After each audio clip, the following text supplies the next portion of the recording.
એક હતો વાણિયો, એક હતી વાણિયાણી. વાણિયોને એટલા પૈસા રૂપિયાવાળો, ઘરમાં ક્યાંય કમીનો નહીં. તો એના દીકરાને લગ્ન કર્યા. તો દીકરાની વહુ એવી સંસ્કારી હતી, ખરેખરી વાણિયો છે પણ કોઈ દી કોઈને પાચ્યું દીએ નહીં એવો. તો એના દીકરાની વહુ બહુ સંસ્કારી, એટલે એના ઘરમાં તેને એવું જોયેલું બધું દેવાનું, પણ હારાની ઘરે તો કાંઈ હિંમત હાલે નહીં કાંઈ આપવું કે. પછી એને માવતરને કાગળ લખવાનું મન થયું. પહેલાં કાગળ હતા ને, પહેલાં કાંઈ થોડાક ફોન હતા. કાગળ લખી અને કામવાળીને કીધું કે આ તું પોસ્ટમાં નાખીએ. તો વસ્તામાં એને હામાં મળ્યા. એટલે કે ઓલી દાસીને કે ક્યાં જાશ કે, તો કે હું છે ને આ પોસ્ટ કરવા કાગળિયો આપ્યો છે, તો કે જાઉં છું. તો કે લાઈને હું કરી આવું, તું ઘરે જા. ત્યાં ઘરે ગઈ ને ઓલી તો ઓલા સાસરા તો એના ને કાગળ ખોલીને કે શું લખ્યું છે એ વાંચું જ ખરા, મને ખબર પડે કે.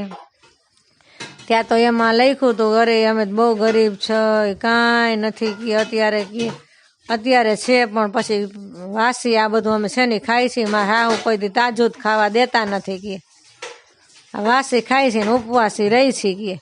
પણ હા રાખી, અરે આ આટલું વહુને જાહો જલાલી છે, આવું ખાવા પીવા મળે છે, અને કે છે વાસી ખાઈ છે ને ઉપવાસી રહી છે કે. હવે હાલો કે હવે વહુને મૂક્યા વાસ માવતરી તો આવ્યા. એનું ઘરવાળીને પૂછે છે કે તું આને ટાઢું ખાવા દેશ કે વાસી? તો એને ઘરવાળી કે ના રે ના, આપણા ઘરમાં ક્યાં વાંધા હે કે આપણે ટાઢું ખાવા દઈ, વાસી તો નો જ દઈ ને કે. તો કે આ વહુ તો આવું કાગળમાં લખે છે કે વાસી ખાવા દઈ એમ, તો વાસી મને ખાવા દે છે કે. તો પછી એને તો વહુને લીધા લઈ જાય, ગાડું જોડીને માવતર કે આને મૂકી આવે. હવે આ જોઈ નહીં કે. તો કે ભલે. તો ગાડામાં બેહાડ્યા વહુને. વહુ તો લાઈટ કાઢીને બિચારા બેસી ગયા. એ કે હા ભલે ને, તમે જેમ કહો એમ તમે કહો, તો હું તો ન જોતી હોય તો માવતર રહીશ કે. તો એ તો વયા ગયા અને મૂકવા ગયા. ત્યાં રસ્તામાં એને હારા ને બધાને તરસ લાગી.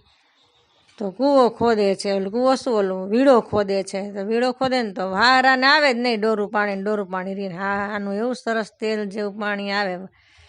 તમારે હારો જ પાણી આવે ને મારે ન થાવ તોય કાંઈ વહુ બોલી નહીં. પછી ઘરે ગયા ને વહુની માને કહે છે કે તમારી દીકરી અમારે જોતી નથી કહે. તો કે કાંઈ વાંધો ન જોતી હોય તો, પણ તમે અમને શું મારી દીકરીનો વાંક છે એ કહો તો ખરા. તો કે તમારી દીકરી એવું કાગળમાં લખે છે કે અમે વાસી ખાઈ છે, ઉપવાસી રહી છે, અમારા ઘરમાં જ કે નોકરે નથી ખાતા વાસી કે, અને આવું કહે. તો કે ઠીક સારું કે હવે દીકરીને એકવાર બોલાવો કે. બોલાવી અને કે હવે તમે એને પૂછો કે શું કામ એને એમ આવું લખ્યું છે એ કે. તો દીકરી તો બોલી માની હાજરીમાં કે બોલે એમાં બોલવામાં શું વાંધો એમ. પછી માં કે બેટા બોલ, તું શું કામ એવું બોલી? તો કે મને છે ને કે બા બીજો કાંઈ વાંધો નથી કે બધું અમે આટલું કંઈ કોઈને ચપટી લોટે દેતા નથી મારા હારાન ઘરના.